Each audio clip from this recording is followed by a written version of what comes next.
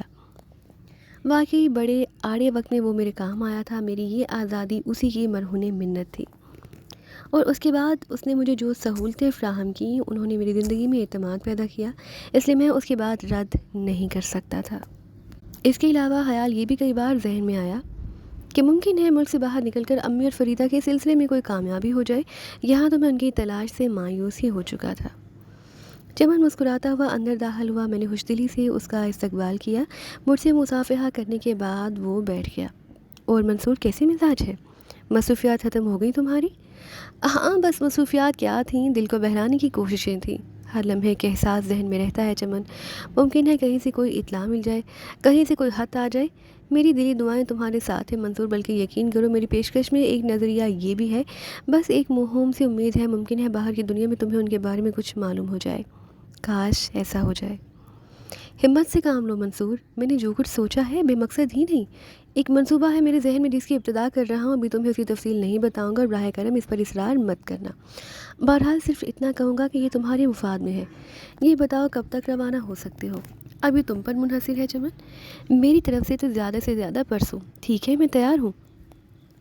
بس تو کل دوپہر تک تم اپنی تمام ضروریات سے فارغ ہو جاؤ اور 2 بجے میرے پاس پہنچ جاؤ۔ اس کے بعد تم میری تحویل میں رہو گے۔ ٹھیک ہے، بس ایک گزارش کرنا چاہتا ہوں۔ ہاں ہاں کہو۔ ایاز کو ساتھ رکھنے کی اجازت دے دو، میں نے کہا، اور چمن چونک کر مجھے دیکھنے لگا۔ اس کی آنکھوں میں ایک پرخیال سی کیفیت پیدا ہوگی، پھر وہ آہستہ سے بولا، ضروری سمجھتے ہو؟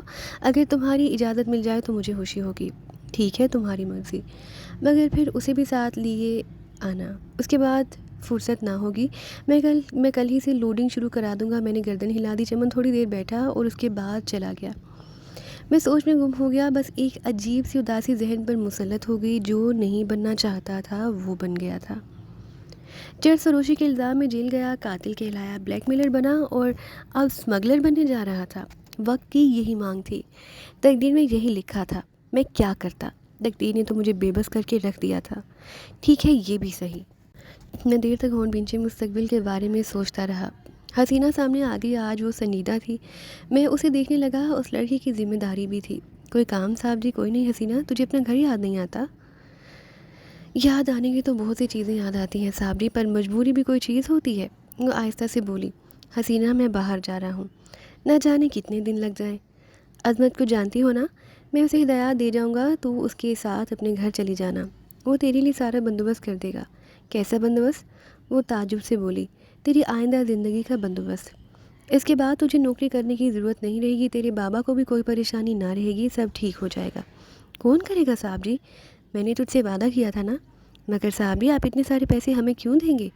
اس لیے حسینہ کہ تو محفوظ رہے، تیری سادگی، تیرا اعتماد رہے، تو اپنی معصوم آرزوؤں کی قبر میں نہ جا سوئے۔ میں تیری زندگی چاہتا ہوں، میں نے افسردگی سے کہا۔ تو ہماری زندگی کو خطرہ ہے صاحب جی؟ وہ خوفزدہ لہجے میں بولی۔ ہاں حسینہ، قدم قدم پر خطرہ ہے۔ تو خوش نصیب ہے کہ چند زخمی لوگوں کے درمیان آ گئی، اگر وہ زخم خوردہ نہ ہوتے تو تجھے زخمی کر دیتے۔ چمن کو تیری عزت، تیری سادگی سے کیا دلچسپی ہو سکتی ہے، مگر تو ان باتوں کو کہاں سمجھ سکے گی؟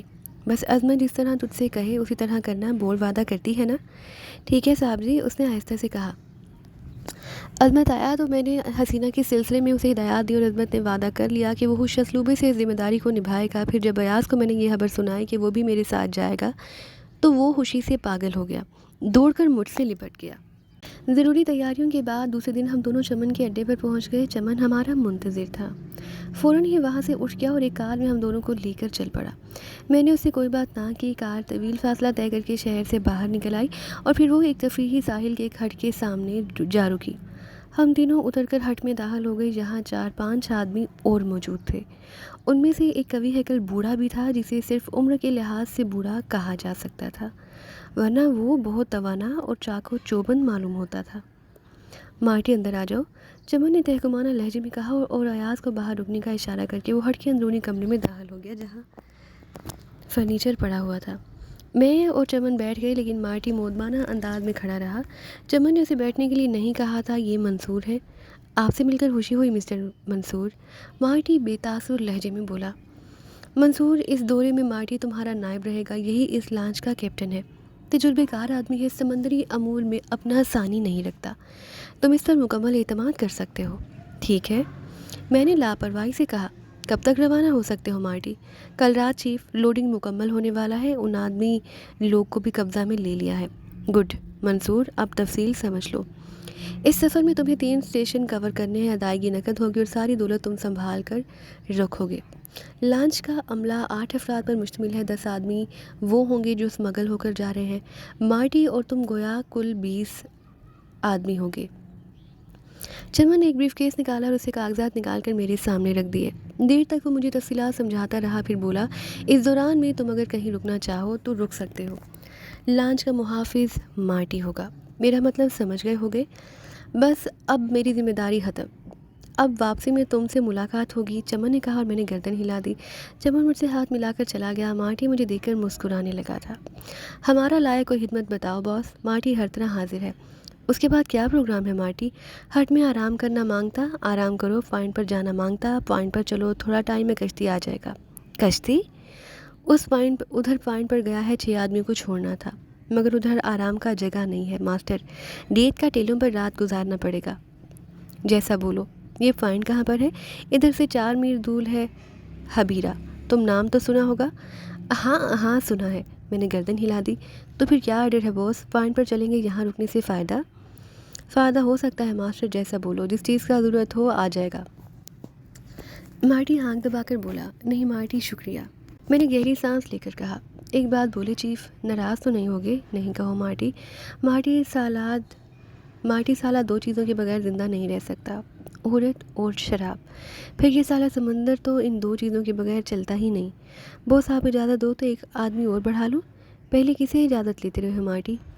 ابھی پہلا مرتبہ مارٹی اسسٹنٹ بنا ہے، اب اس سے کوئی فرق نہیں پڑتا۔ ٹھیک ہے، میں کوئی نیا حکم مسلط نہیں کرنا چاہتا، جو دل چاہے کرو، میں نے کہا، اور مارٹی میرا شکریہ ادا کرنے لگا۔ مارٹی کے جانے کے بعد ایاز میرے پاس آیا اور میں اسے دیکھ کر مسکرانے لگا۔ سب ٹھیک ہے نا بھیا؟ ہاں ایاز اسمگلر بننا مبارک ہو، میں نے تلخ مسکراہٹ سے کہا۔ سب چلتا ہے، مگر بھیا ایک بات کسی تو میری سمجھ میں نہیں آئی۔ ایاز گہری سانس لے کر بولا، یہ چمن مجھ سے ہار کھانے لگا ہے، نہ جانے کیوں مجھے اچھی نظروں سے نہیں دیکھتا۔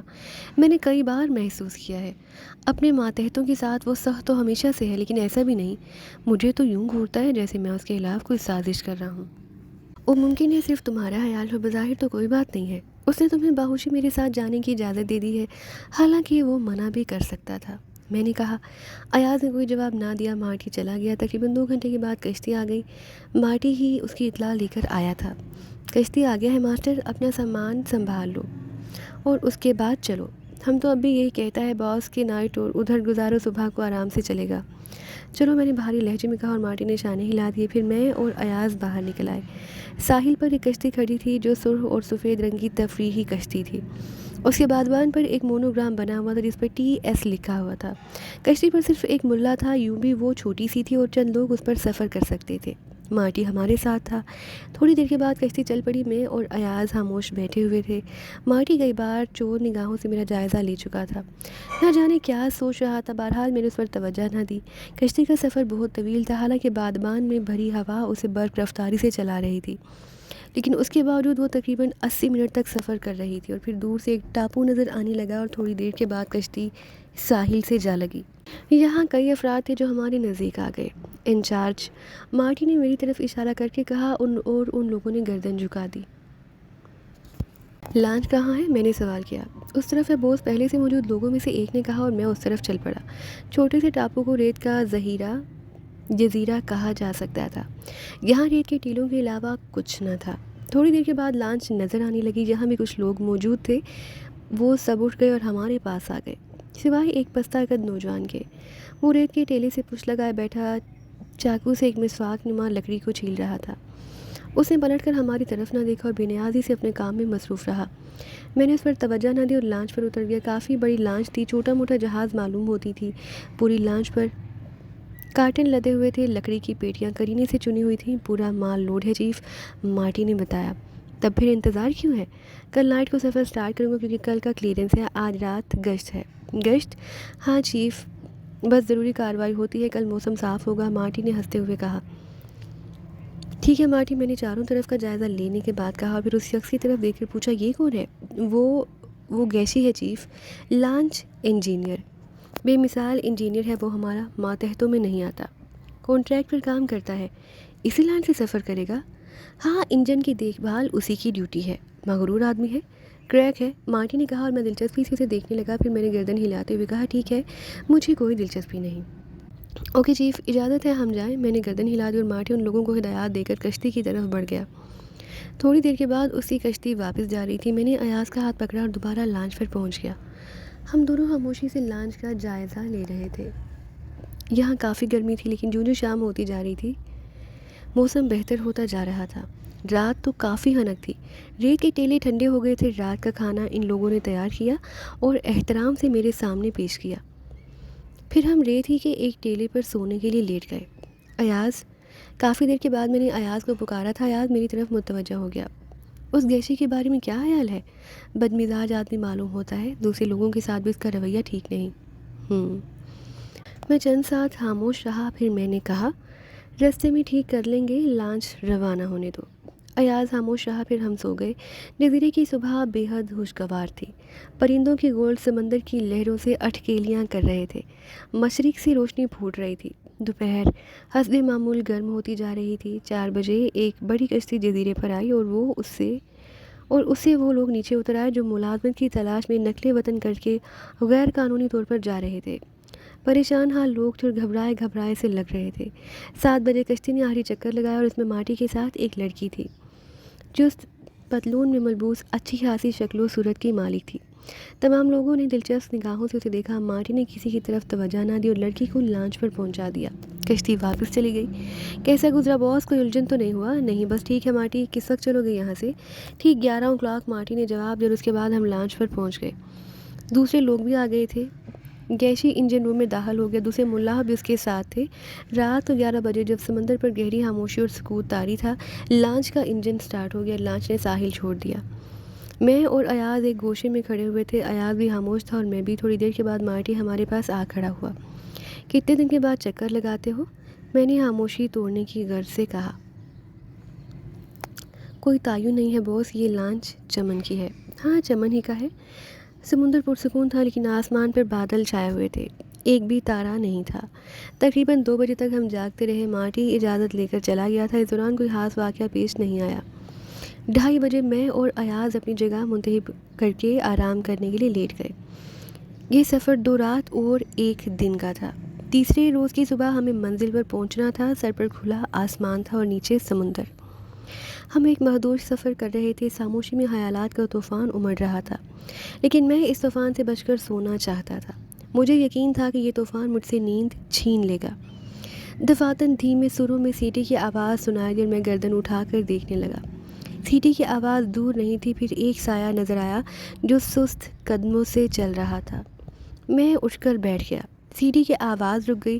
شاید اس سے مجھے دیکھ لیا تھا۔ پھر سایہ میری طرف چل پڑا۔ گو اس کے حد و حال واضح نہیں تھے، لیکن تاریکی کی آدھی آنکھوں نے اسے پہچان لیا۔ وہ مارٹی کی محبوبہ تھی، لانچ کی اکلوتی لڑکی۔ ہیلو، اس کی آواز خوبصورت تھی۔ میں نے کوئی جواب نہ دیا۔ جاگ رہے تھے یا سیٹی کی آواز سے جاگ گئے؟ وہ دوبارہ بولی۔ کہاں گھوم رہی ہو؟ میں نے خشک لہجے میں پوچھا اور وہ مذاق اڑانے والے انداز میں ہنس پڑی۔ یاد آ گیا کہ انچارج ہو؟ مارٹی کہاں پر ہے؟ لانچ پر ہی ہے اور ناک تک چڑھا کر گہری نیند سو گیا ہے۔ تمہیں نیند نہیں آئی؟ عموماً آ جاتی ہے، آج نہیں آئی۔ بیٹھ جاؤں؟ اس نے پوچھا۔ میں نے ایاز کی طرف دیکھا۔ اسے گہرے گہرے سانس ابھر رہے تھے، جس کا مطلب تھا کہ وہ دنیا و مافیہا سے بے خبر ہے۔ میں نے اسے بیٹھنے کا اشارہ کر دیا اور وہ شکریہ ادا کر کے بیٹھ گئی۔ کیا نام ہے تمہارا؟ جین۔ جین وڈکر۔ دیسی عیسائی ہو؟ ہاں۔ مارٹی کی ہم نسل؟ اس نے جواب دیا اور میں خاموش ہو گیا۔ کیا باتیں کرتا ہے اس سے؟ چند لمحات خاموش رہی، پھر اس نے کہا تمہیں پہلی بار دیکھا ہے؟ ہاں، پہلی بار ہی سفر کر رہا ہوں، اور وہ بھی انچارج کی حیثیت سے۔ اس کا انداز پھر مضحکہ خیز تھا۔ تمہارا کیا خیال ہے؟ میں نے اس کے لہجے کو نظر انداز کر کے پوچھا۔ میرا خیال سچ بولوں یا جھوٹ؟ سچ ہی بولو۔ میرے خیال میں تو یہ سب مل کر تم سے مذاق کر رہے ہیں، جیسے کسی بچے کو بہلا رہے ہوں، اسے بڑے ہونے کا احساس دلا رہے ہوں۔ کیا تم نے یہ بات محسوس نہیں کی؟ میں اتنا ذہین نہیں ہوں نا، میں مسکرا کر بولا۔ 9 عمر ضرور ہو، تجربہ نہیں ہے زندگی کا، کسی دولت مند شخص کے بیٹے ہو گئے یا پھر کسی خاص شخصیت کے منظور نظر۔ عمر تو تمہاری بھی اتنی زیادہ نہیں ہے جین۔ ہاں، لیکن تجربہ عمر سے 3 گنا زیادہ ہے۔ محبوبہ بننے کا؟ نہیں، انسان کی فطرت سمجھنے کا۔ خوب۔ میرے بارے میں کیا خیال ہے؟ چابی کے گڈے ہو اور بس۔ چلو ٹھیک ہے، کیا فرق پڑتا ہے؟ میں نے بے پرواہی سے کہا۔ پہلی خوبی علم میں آئی، وہ ہنس پڑی۔ وہ کیا؟ تھوڑے ذہین، ٹھنڈے ذہن کے مالک ہو۔ ایسے ذہن کچھ بن جانے کی صلاحیتیں رکھتے ہیں۔ مارٹی کے ہاتھ کہاں سے لگ گئی؟ میں نے بات بدلنے کے لیے پوچھا۔ کوئی طویل اور دلگداز کہانی نہیں ہے۔ عورت ہوں، جوان ہوں اور انسان بھی ہوں، جو ضرورتوں کا غلام ہوتا ہے، بس ان 3 باتوں نے مارٹی کے قریب کر دیا۔ اس سے قبل کسی اور کی غلام تھی؟ ممکن ہے مارٹی کے بعد بھی کسی اور کے سامنے اظہار وفاداری کرنا پڑے۔ کوئی اور بھی کہانی ہے اس روئے زمین پر جین؟ چہرے کتنا دھوکہ دیتے ہیں۔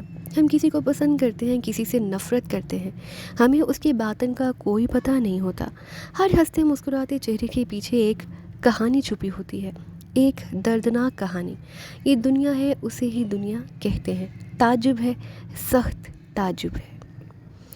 جین نے گردن جھکا لی تھی۔ دیر تک وہ سر جھکائے بیٹھی رہی، پھر میری طرف دیکھ کر مسکرائی اور بولی، اس دکھوں کی دنیا سے نمٹنے کا طریقہ جانتے ہو؟ نہیں جین، میں نے جواب دیا اور وہ ہنس پڑی۔ پھر اس کے ہونٹوں سے سیٹی کی دھن نکلی اور وہ اٹھ گئی، پھر اسی انداز میں سیٹی بجاتی ہوئی آگے بڑھ گئی۔ میں اسے آواز دینے کے لیے منہ کھول کر رہ گیا، میرے منہ سے آواز نہیں نکل سکی، وہ نگاہوں سے معدوم ہو گئی اور سمندر کی تاریکی کچھ اور بڑھ گئی۔ میں اسے آواز دینے کے لیے منہ کھول کر رہ گیا۔ آسمان اور سمندر یکجا لگ رہے تھے، تاریک اور ویران۔ ایک اور طریقہ ہے ان دکھوں کو بھولنے کا۔ دفعتاً ایاز کی آواز سنائی دی اور میں چونک کر اسے دیکھنے لگا کہ آنکھیں بند کر کے گہری نیند سو جاؤں، بس اس کے علاوہ کوئی ترکیب نہیں ہے، شاید نیند اسی لیے انسان کو بخشی گئی ہے۔ ایاز کے الفاظ عجیب تھے، میں ان پر غور کرنے لگا اور پھر میرا ذہن نہ جانے کہاں سے کہاں بھٹک گیا، نہ جانے کیا سوچنے لگا تھا میں۔ چند آنکھیں میرے تصورات میں گردش کر رہی تھیں، وہ آنکھیں جن میں آنسو ہوں گے، انتظار کی چمک ہوگی اور مایوسی ہوگی۔ چمکدار دن کا آغاز ہو گیا، روشنی پھیل گئی تھی لیکن آسمان بادلوں سے ڈھکا ہوا تھا۔ میں خاموشی سے اس خاموش ماحول کا جائزہ لے رہا تھا کہ مارٹی نے خیالات کا طلسم توڑ دیا۔ ناشتہ تیار ہے مسٹر؟ اور شکریہ مارٹی۔ ناشتے پر صرف مارٹی میرے ساتھ تھا، موسم اور سمندر کے بارے میں باتیں کرتا رہا، پھر بولا، وہ بدماش شراب لے کر بیٹھ گیا ہے، کون؟ میں نے پوچھا۔ گیشی بولتا، موسم ہی ایسا ہے، ہم کیا کروں؟ لانچ کا انجن بند کر کے اسے لنگر انداز کر دو، پی کر آؤٹ ہو جاتا ہے، کم ظرف ہے، چند پیگ سے زیادہ کا نہیں ہے، آج دن بھر پیے گا اور ہنگامہ کرتا رہے گا۔ مارٹی نے گردن جھٹک کر کہا، اور اگر اس کی ضرورت پیش آ گئی تو؟ کہہ چکا ہے کہ لانچ کا انجن بند کر کے اسے لنگر انداز کر دو، تو اسے شراب پینے سے منع کر دو، میں نے کہا، اور مارٹی کا ہاتھ رک گیا، پھر وہ گردن کھجاتا ہوا بولا، ذلیل انسان ہے، کسی کا بات نہیں سنتا، اسے سیدھا کرو مارٹی، یہ بات ہمارے لیے نقصان دہ ہو سکتی ہے، لڑنے مرنے پر آمادہ ہو جائے گا، مارشل آرٹس کا ماہر ہے اور کسی گینڈے کا مافک طاقتور ہے۔ جانے دو چیف، لانچ ٹھیک ٹھاک چل رہی ہے، مارٹی نے کہا۔ میں خاموشی سے چائے پیتا رہا اور ناشتہ حرم کر کے اٹھ گیا۔ آؤ مارٹی، مجھے بتاؤ وہ کہاں پر ہے؟ اور مارٹی چونک پڑا، اس نے گہری نگاہوں سے مجھے دیکھا اور بولا، جھگڑا نہیں رہے گا ماسٹر، تم لوگ مجھے ڈی سمجھ رہے ہو شاید۔ گیشی کہاں پر ہے؟ میں نے قحط لہجے میں پوچھا اور مارٹی نے شانے ہلا دیے، پھر آگے بڑھ گیا۔ میں اور ایاز اس کے ساتھ تھے، لانچ کے ایک حصے میں گیشی نظر آ گیا، اس کے سامنے بوتل اور گلاس رکھے ہوئے تھے، تھوڑے فاصلے پر جین ریلنگ سے ٹکی کھڑی تھی۔ میں گیشی کے پاس پہنچ گیا اور وہ چونک کر مجھے دیکھنے لگا۔ تمہیں انجن روم میں ہونا چاہیے تھا، میں نے قحط لہجے میں کہا اور گیشی کا چہرہ سرخ ہو گیا۔ پھر اس سے غضبناک انداز میں مارٹی کو پکارا، مارٹی یہ کیا بک رہا ہے؟ اسے بتاؤ میں کون ہوں؟ میں نے اس کے سامنے رکھی ہوئی تپائی میں ٹھوکر ماری اور بوتل اچھل کر دور جا گری۔ مارٹی تمہیں بتا چکا ہے کہ میں انچارج ہوں اور اس وقت لانچ پر جتنے لوگ موجود ہیں وہ میرے چارج میں ہیں، ہوا ان کی حیثیت کچھ بھی ہو۔ اٹھو اور انجن روم میں جا کر اپنی ڈیوٹی انجام دو، اور سنو، شام کو 7 بجے سے قبل شراب کو ہاتھ لگایا تو سزا ملے گی۔ گیشی کھڑا ہو گیا، اس کی آنکھیں سرخ ہو رہی تھیں اور چہرہ بھی جیسے خون اگل رہا تھا۔ اس نے ادھر ادھر دیکھا، پھر گھونسا تان کر مجھ پر لپکا۔ مارٹی کی حلق سے آواز نکل گئی تھی، میں نے نہایت اطمینان سے گیشی کے گھونسے کو اپنی کلائی پر روکا اور الٹا ہاتھ اس کے جبڑے پر رسید کر دیا۔ گیشی کئی قدم پیچھے ہٹ گیا، پھر اس نے دونوں ہاتھ پھیلا دیے۔ گیشی کیا دیوانگی ہے، ہوش میں آؤ تم حماقت! اس کے ساتھ ہی وہ اچھل کر پیچھے ہٹ گیا اور نہ گیشی کی زد میں آ جاتا۔ گیشی نے سر جھکا کر کسی بھینسے کی طرح ٹکر مارنے کی کوشش کی تھی، لیکن میں نے ایک پاؤں اٹھا دیا اور اس کے سر پر ٹھوکر رسید کر دی۔ اس کے ساتھ ہی پلٹ کر دوسری ٹھوکر میں نے اس کی گردن پر ماری اور پھر چھلانگ لگا کر اس کے قریب پہنچ گیا، لیکن گیشی بھی اب پوزیشن لے چکا تھا۔ گیشی، میں آخری بار تمہیں حکم دے رہا ہوں کہ انجن کی طرف جاؤ اور اپنی ڈیوٹی انجام دو۔ جواب میں گیشی نے فضا میں ہاتھ نچائے اور تابڑ توڑ حملے شروع کر دیے۔ اس کے پاؤں میری پنڈلیوں کی طرف بڑھے اور میں پیچھے ہٹتا رہا، پھر مجھ پر بھی جنون سوار ہو گیا۔ جین نے کہا کہ میں ڈمی ہوں، میں یہ خیال ان سب کے ذہن سے مٹانا چاہتا تھا، چنانچہ میں آگے بڑھا۔ گیشی اگر مارشل آرٹس کا ماہر تھا تو جلال بابا نے مجھے بنوٹ کا فن دیا تھا، ایک مضبوط ڈنڈا ہاتھ آ جائے تو پورے مجمع کو گرایا جا سکتا تھا۔ اب ان ساری صلاحیتوں کو سینے میں گھونٹ کر رکھنے سے کیا فائدہ تھا؟ چنانچہ میں اچھلا اور گیشی کی کمر پر ایک چپٹی لگائی، وہ سیدھا ہوا تو میں نے اسی گردن میں کینچی ڈال کر اسے پٹخ دیا، پھر اٹھا تو میری لات اس کی پیشانی پر پڑی۔ گیشی سنبھلنے کی کوشش کرنے لگا، لیکن میں نے چپراس ماری اور وہ نیچے گر پڑا۔ ایک لمحے کے لیے میں اس کی پنڈلیوں پر کھڑا ہوا اور پھر میں نے پنڈلیوں میں پاؤں پھنسا کر اسے الٹا کر دیا اور اس کے فوراً بعد اس کی ریڑھ کی ہڈی پر 2 ضربیں لگا دیں۔ اتنا ہی کافی تھا۔ گیشی ضبط کی انتہائی کوشش کے باوجود بھینسے کی طرح ڈکرانے لگا۔ وہ اوندھا پڑا ہاتھ پاؤں مار رہا تھا، سر پٹک رہا تھا اور اس کے چہرے سے سخت کرب کے آثار حفیدہ تھے۔ بچاؤ بچاؤ، مر جاؤں گا، آخ میں مر جاؤں گا۔ مارٹی مجھے بتاؤ یہ کون ہے، پھر اسے بتاؤ کہ میں کون ہوں۔ گیشی سیدھا ہونے کی کوشش کر رہا تھا، لیکن میں جانتا تھا کہ اس کی ہر جنبش اسے مزید تکلیف دے گی۔ تمام لوگ گیشی کے گرد جمع ہو گئے۔ اس کا کوئی ہمدرد؟ میں نے انہیں گھورا اور آگے بڑھ کر گیشی کے بال پکڑ لیے، اسے اٹھایا اور پھر ایک ہاتھ اس کے جبڑے پر رسید کر دی۔ گیشی کے منہ سے خون کی دھار پھوٹ نکلی۔ سارا مجمع خاموش تھا، کسی نے دم مارنے کی جرات نہ کی۔